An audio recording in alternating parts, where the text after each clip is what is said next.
Sometimes the biggest mistake isn't arresting the wrong person. It's underestimating the quietest one. The flashing red and blue lights reflected across the polished glass entrance of St. Andrew Medical Center just as the morning shift began changing over. Nurses carrying coffee slowed their steps. Families waiting for updates looked up from their phones. Doctors paused halfway through conversations. Everyone watched as Officer Daniel Mercer stepped out of his patrol cruiser with the calm confidence of someone convinced he was about to do the right thing. Across the sidewalk, Claire Donovan pushed through the hospital's automatic doors wearing pale blue scrubs that looked as exhausted as she did. Her blonde hair had slipped loose from its bun after an 18-hour shift in the emergency department. There were faint circles beneath her eyes, a hospital ID still clipped to her chest, and a paper bag holding the breakfast she had never found time to eat.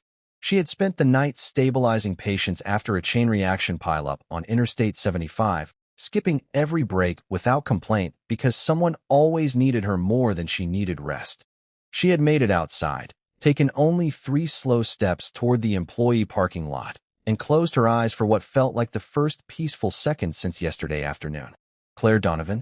Officer Mercer called. She opened her eyes and nodded politely. "Yes.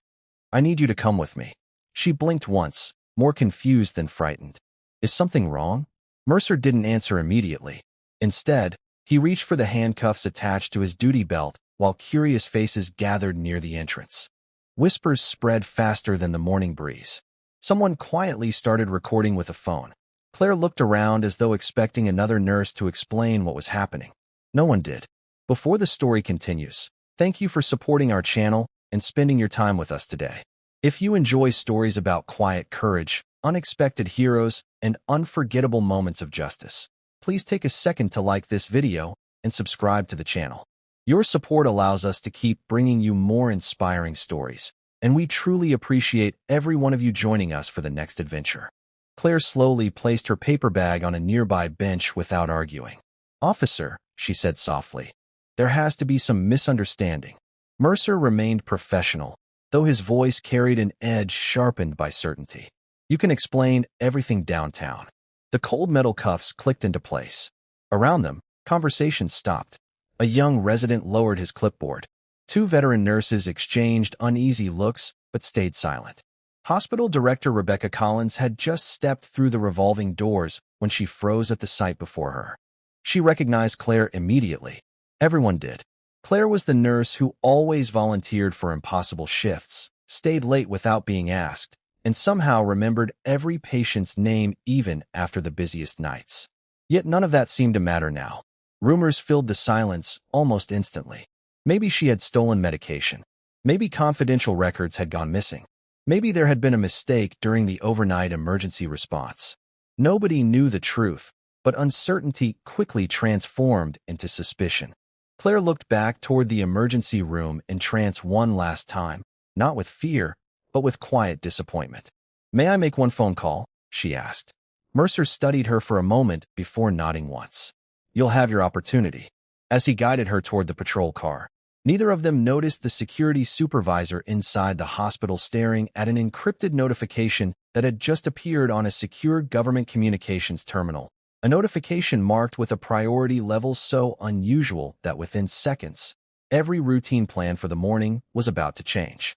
The ride to the precinct was almost silent except for the low hum of the tires against the pavement. Claire Donovan sat in the back seat with her hands resting calmly in front of her, looking out the window as downtown traffic slowly came to life. Office workers hurried toward glass buildings with steaming coffee cups. Parents walked children toward school buses. The city was beginning another ordinary morning, while hers had become anything but ordinary. Officer Daniel Mercer glanced at her through the rearview mirror several times.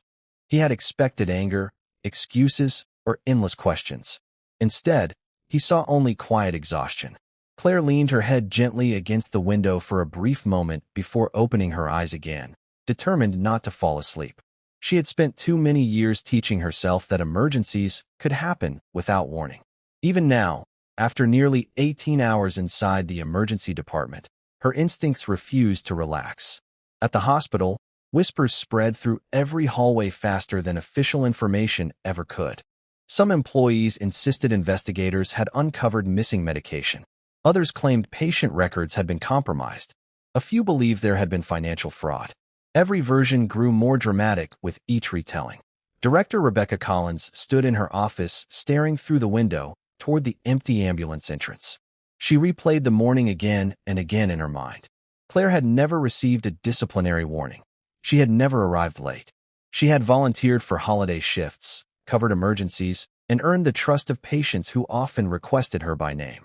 None of it seemed to matter against the image of handcuffs that dozens of people had already shared across social media. Inside the precinct, Mercer escorted Claire through processing with steady professionalism. Officers walking past looked at her hospital scrubs with quiet curiosity. One dispatcher whispered, "She does not look like someone who belongs here." Another shrugged, "You never know." Claire remained respectful through every routine question. She answered clearly, never raising her voice or showing resentment. When asked to place her personal belongings into a property tray, she carefully removed her identification badge, her nearly untouched breakfast, a folded family photograph, and a worn silver card holder that appeared unusually heavy for its size. Mercer opened it expecting credit cards or identification. Instead, inside rested a thick, brushed metal credential unlike anything he had ever seen. There was no photograph, no state seal, no hospital logo, only a finely engraved eagle above a sequence of numbers and letters arranged in a format he did not recognize. Turning it over revealed a single sentence stamped into the steel. "Authorized federal medical access." Mercer frowned. "Where did you get this?" Claire met his eyes but answered quietly, "I am not permitted to discuss it." The response only strengthened his suspicion. "Convenient answer," he replied before placing the credential into the evidence envelope. Claire simply lowered her eyes without another word. Minutes later, the evidence clerk attempted to enter the identification number into the federal verification database. Instead of producing a record, every computer screen displayed the same unexpected message. "Verification restricted.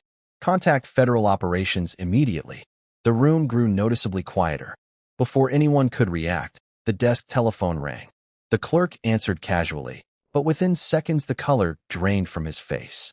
He slowly looked toward the evidence envelope containing Claire's credential before covering the receiver and speaking in an uncertain voice. "Chief, someone from Washington is asking about a nurse named Claire Donovan." The precinct suddenly felt smaller than it had 10 minutes earlier. Conversations that usually echoed through the front office faded into uneasy silence as the evidence clerk continued listening to the caller from Washington. His confident expression disappeared, replaced by careful attention. Every few seconds he answered with short, respectful responses before glancing again at the sealed evidence envelope resting on the counter. Officer Daniel Mercer folded his arms, convinced the situation was being exaggerated. Federal agencies called local departments every day. There had to be a simple explanation. Perhaps the identification card belonged to someone else. Perhaps Claire Donovan had found it. Perhaps someone inside the hospital had created an elaborate forgery. None of those possibilities explained the warning message that had appeared across every federal verification screen. The clerk slowly placed the receiver down before looking toward the chief's office. "They requested that we do not process the credential any further," he said quietly. "They said someone will be contacting us again very shortly." Mercer frowned. "Did they explain why?" The clerk shook his head. "Only that the identification falls under restricted federal authority." Mercer let out a skeptical breath. Restricted authority does not place anyone above the law. Claire remained seated in the interview room, her posture relaxed despite the uncertainty surrounding her. She looked more tired than worried. The untouched cup of water on the table reflected the fluorescent lights overhead while the clock on the wall continued its steady rhythm. She had not asked for a lawyer. She had not demanded special treatment. She simply waited. Chief Harold Bennett entered the room, carrying the sealed envelope that contained the unusual credential. He studied Claire for several quiet seconds before speaking in a calm voice. "Miss Donovan, I have one question. If you answer honestly, perhaps we can resolve this quickly. Does this credential belong to you?" Claire nodded once. "Yes." "Can you explain why the federal database refuses to identify it?" She hesitated before answering with measured care. "I signed legal agreements many years ago. I cannot discuss operational details without authorization." Bennett noticed she chose every word carefully, never sounding rehearsed, never defensive. It was almost as though she had answered similar questions before. Outside the interview room, another officer searched public records expecting to uncover hidden arrests, financial problems, or suspicious associations. Instead, he found almost nothing beyond an exceptional employment history. Claire Donovan had worked at 3 respected hospitals, received multiple civilian awards for emergency care, completed advanced trauma certifications, and volunteered during natural disaster relief efforts across several states. Her record was remarkably ordinary, almost too ordinary. "She looks like the most boring person in America," one detective joked quietly. Mercer glanced toward the computer screen. Sometimes people hide behind ordinary lives. At that exact moment, the telephone on Chief Bennett's desk rang again. This time the digital display showed no caller identification, only a secure government routing code that nobody in the building recognized. Bennett answered immediately. He spoke only twice before standing completely upright. "Yes, sir," he said with unmistakable respect. "She is here." Several officers exchanged confused looks as Bennett listened without interrupting. After nearly a minute, he carefully placed the receiver back into its cradle. He looked directly at Mercer and spoke with unusual seriousness. "No one questions Miss Donovan again until further notice." Mercer opened his mouth to object, but before he could speak, a deep rhythmic sound drifted through the station windows. At first it was distant enough to be mistaken for construction equipment. Then it grew louder, heavier, unmistakably coming from above.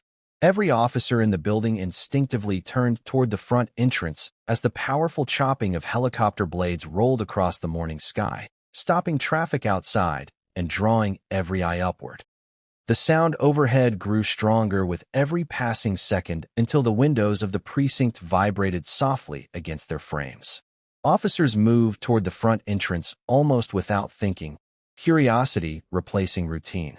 People on the sidewalk stopped walking and shaded their eyes against the bright morning sun. Drivers slowed their cars. Even nearby businesses emptied as employees stepped outside to see what was approaching. Officer Daniel Mercer walked through the front doors with Chief Harold Bennett close behind him. They looked toward the sky just as a large military helicopter descended in a controlled approach toward the open municipal parking lot across the street from the station. It was not a news helicopter. It was not part of the state police aviation unit. Its dark green finish carried markings that immediately caught the attention of several military veterans standing among the growing crowd. Nobody spoke for several seconds. The aircraft settled gently onto the pavement as its powerful rotors continued turning.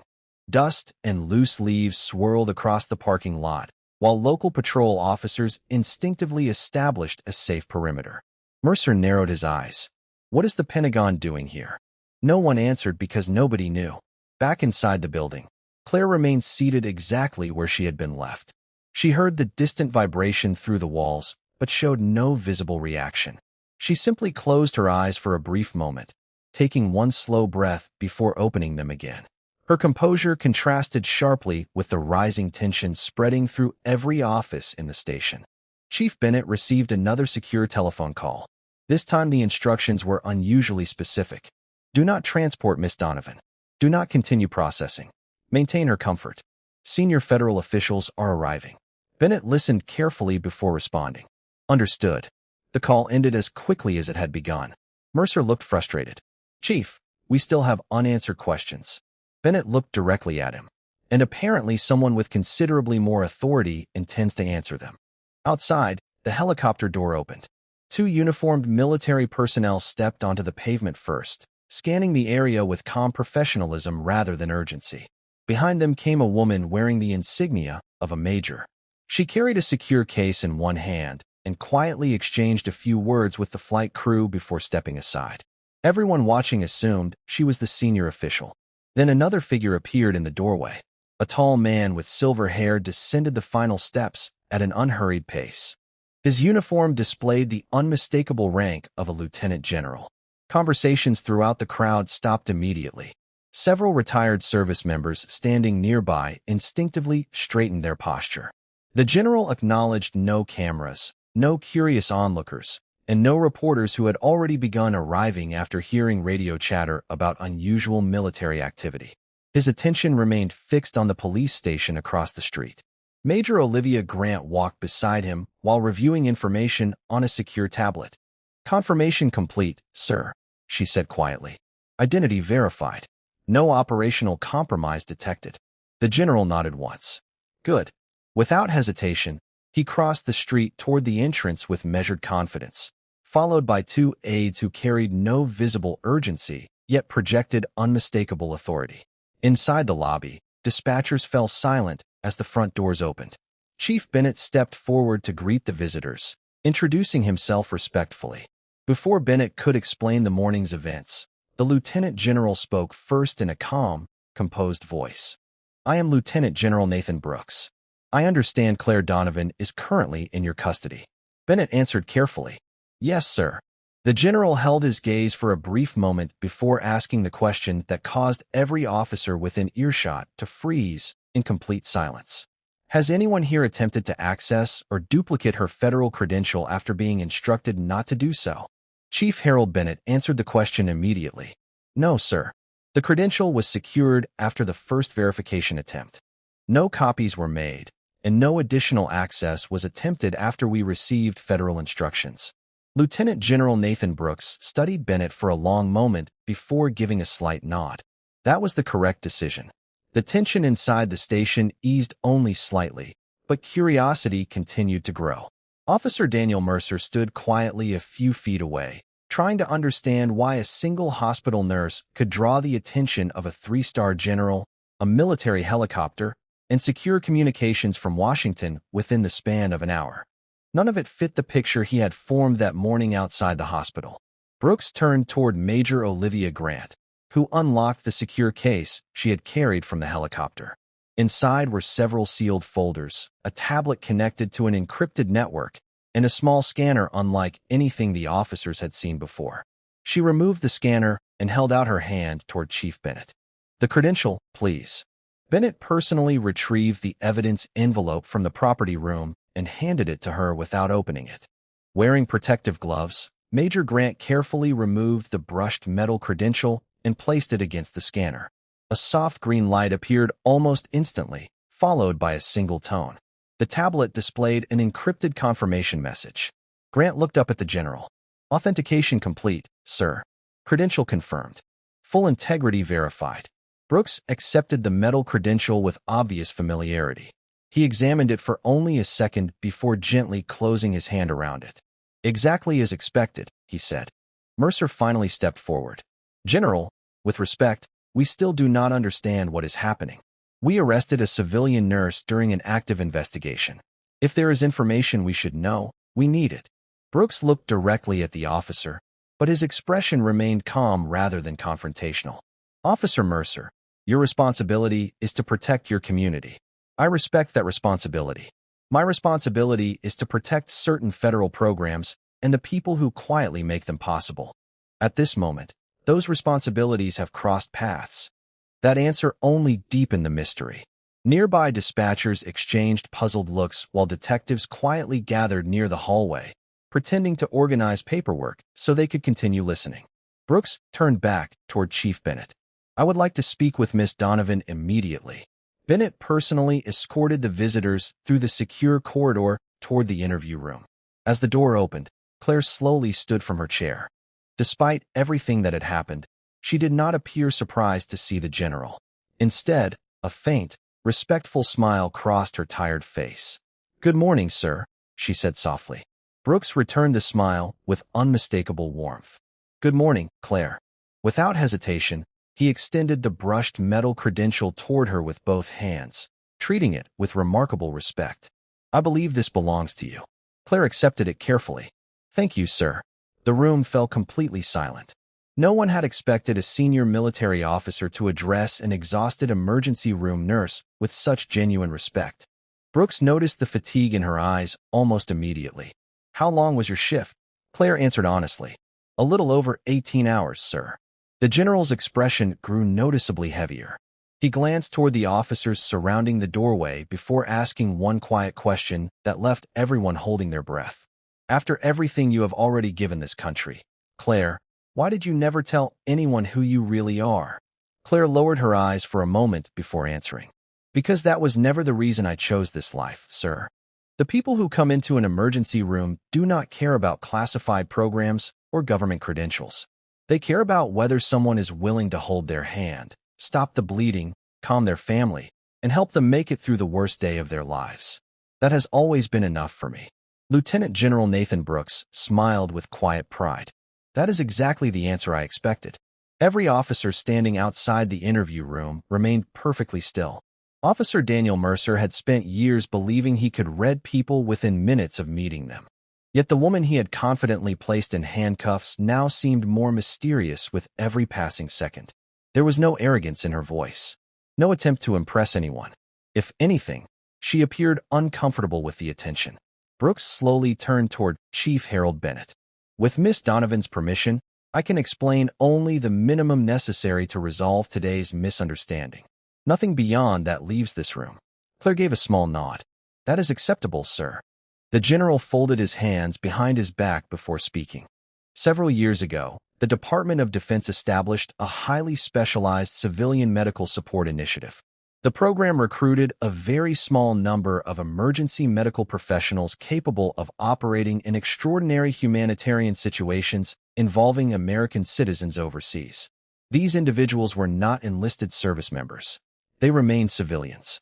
Their identities were intentionally protected because public recognition would have compromised future operations. The room became completely silent. Brooks continued.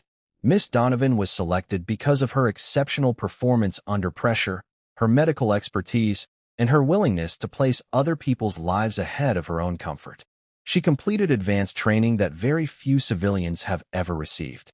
Afterward, she participated in multiple classified humanitarian recovery missions in support of United States personnel and civilians. Mercer stared at Claire in disbelief. The exhausted nurse sitting quietly at the table no longer matched the assumptions he had made that morning.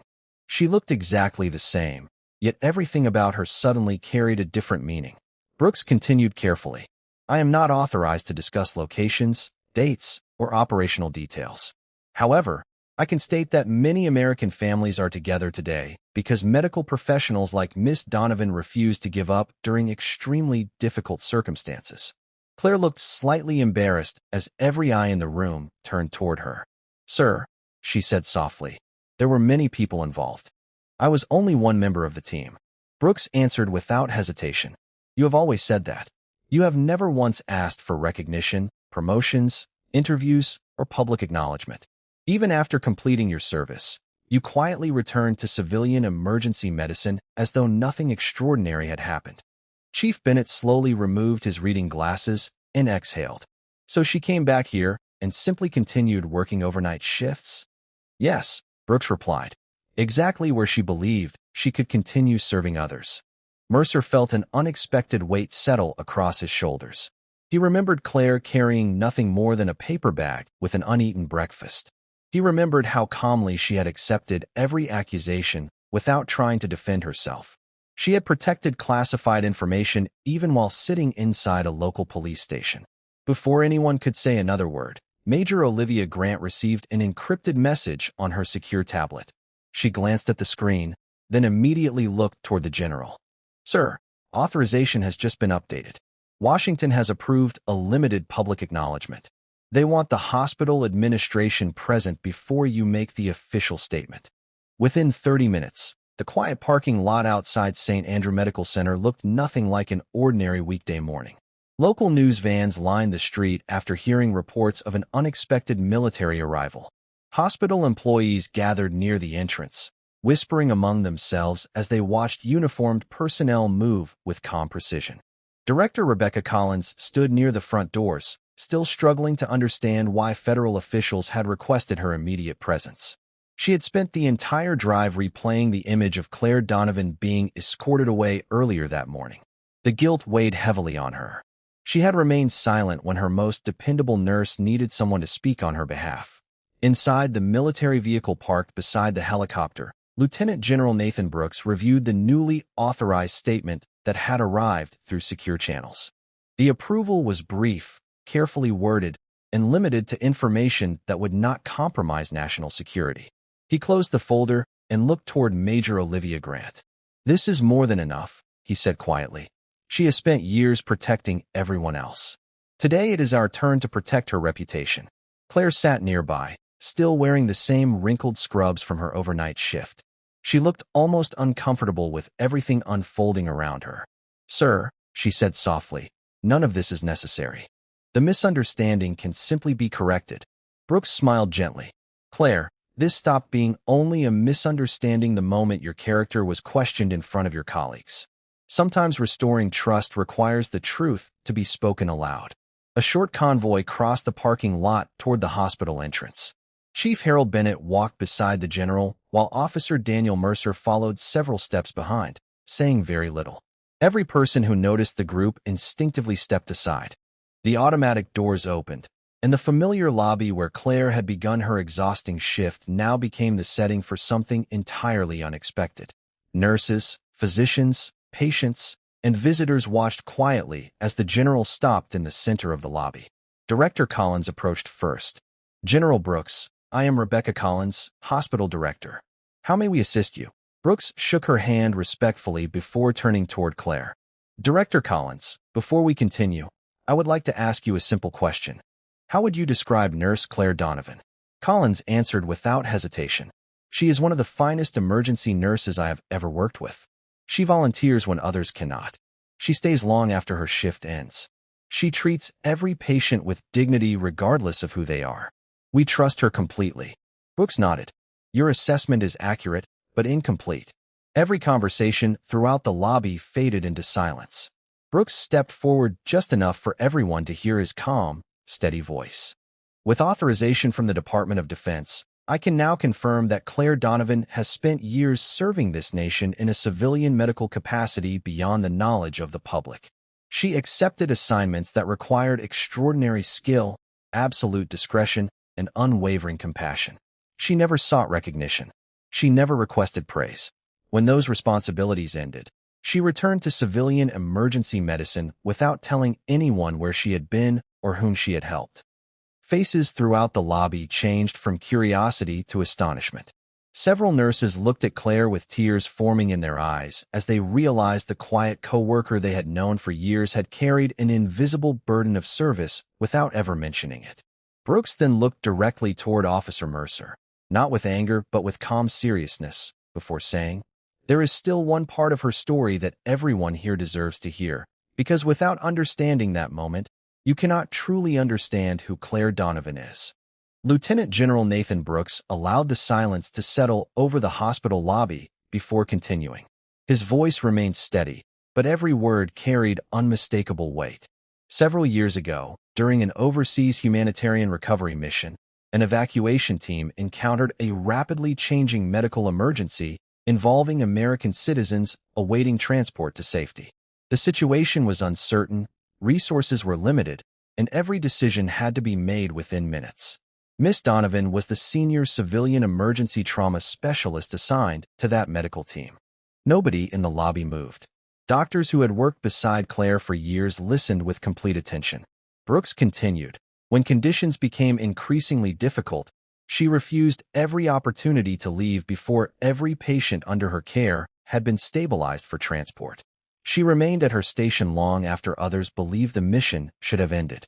Because of her medical judgment, her leadership, and her determination, dozens of American lives were preserved during those critical hours." He paused briefly before adding, "Not one of those families knew her name. That was the agreement she accepted before volunteering." Claire quietly lowered her eyes, clearly uncomfortable hearing her past discussed in front of so many people. Brooks noticed her expression and smiled gently. "You have spent years making certain that everyone else received the credit. Today, that responsibility belongs to us." He turned toward the gathering of hospital employees. "Many of you know Claire as the nurse who volunteers for extra shifts, comforts frightened families, and stays after her schedule ends. What you may not know is that those habits did not begin here. They were forged through years of serving people who depended on calm, compassionate medical care during some of the most difficult moments imaginable." Director Rebecca Collins felt tears forming as memories flooded back. She remembered countless mornings when Claire quietly accepted another exhausted co-worker's patients without complaint. She remembered holidays when Claire volunteered so younger nurses could stay home with their children. She remembered awards that Claire politely declined because she insisted the entire emergency department deserved the recognition. Everything suddenly made sense. Officer Daniel Mercer stood near the back of the crowd, unable to look away from the woman he had judged so quickly. The image of Claire carrying nothing more than an uneaten breakfast while calmly accepting handcuffs replayed again and again in his mind. He finally understood why she had never argued, never revealed confidential information, and never attempted to use her past for personal advantage. She had protected her oath even when doing so placed her own reputation at risk. Brooks slowly faced Mercer, his expression firm but respectful. "Officer, every profession carries tremendous responsibility. Yours demands courage. So does hers. Today is not about assigning blame. It is about recognizing truth." Mercer nodded slowly, the confidence he had displayed earlier replaced by sincere humility. Brooks then addressed everyone gathered in the lobby. "I want every person here to understand one simple fact. Claire Donovan did not become extraordinary because of classified missions or federal credentials. Those opportunities came to her because she had already demonstrated extraordinary character. The uniform she wears today may be hospital scrubs instead of military dress, but the commitment is exactly the same. Every patient who walks through these doors receives the same quiet dedication that once helped protect American citizens under the most demanding circumstances." The lobby remained completely silent until Brooks reached into his uniform pocket and carefully removed a small presentation case. Looking directly at Claire, he opened it to reveal a distinguished civilian service medal before saying words that would forever change how everyone in that hospital remembered the quiet nurse standing before them. Lieutenant General Nathan Brooks held the presentation case with both hands before stepping toward Claire Donovan. The hospital lobby remained so quiet that the gentle hum of the air conditioning seemed unusually loud. Doctors, nurses, patients, visitors, police officers, and reporters all watched without speaking as the general stopped in front of the exhausted emergency room nurse who had expected nothing more than going home after an 18-hour shift. Brooks smiled warmly. "Claire Donovan, on behalf of the Department of Defense and the countless Americans whose lives have been touched by your extraordinary service, it is my honor to return what has always belonged to you. Not because you asked for recognition, but because your character has earned it every single day." He carefully presented the Distinguished Civilian Service Medal, followed by her federal credential, placing both into her hands with unmistakable respect. Claire accepted them quietly, her eyes glistening with emotion. "Thank you, sir," she said softly. "I was only doing my job." Brooks gently shook his head. "That sentence is exactly why you deserve this honor." For several seconds, nobody moved. Then, without being instructed, every military member accompanying the general came to attention. One after another, they raised their hands in a formal salute toward Claire. The gesture was not loud or dramatic, but its meaning was unmistakable. The entire hospital lobby watched as seasoned military professionals publicly honored the quiet nurse who had spent years refusing to speak about her own sacrifices. Director Rebecca Collins wiped away tears before walking toward Claire. "I owe you an apology," she said sincerely. "I should have trusted the woman I have worked beside all these years instead of allowing doubt to speak louder than experience. I hope one day you can forgive my silence." Claire offered her a gentle smile. "There is nothing to forgive. Everyone acted on the information they had. We all make decisions with incomplete stories sometimes." Her kindness made the apology even more powerful. Officer Daniel Mercer then stepped forward. The confidence that had filled his voice that morning had completely disappeared. Looking Claire directly in the eyes, he spoke with complete honesty. "Miss Donovan, I judged you before I knew you. I believed the uniform I saw was the whole story. I was wrong, and I am deeply sorry for the way I treated you." Claire answered with the same calm grace she had shown from the beginning. "Officer Mercer, you believed you were protecting your community. I respect that. I only hope today reminds all of us that a person's greatest service is not always visible." Mercer nodded quietly, grateful for a forgiveness he knew he had not earned. Around them, the hospital staff slowly began applauding. The applause spread from one corner of the lobby to another until everyone present joined in. Some remembered the extra shifts Claire had volunteered to cover. Others remembered the frightened patients she had comforted in the middle of the night. Now they finally understood that the compassion she demonstrated every day had never been an act. It was simply who she was. A few minutes later, the crowd gradually dispersed. Reporters respected the military request for privacy and lowered their cameras. The helicopter crew prepared for departure. Claire looked at the medal in her hands for only a brief moment before carefully placing it inside her bag beside her uneaten breakfast.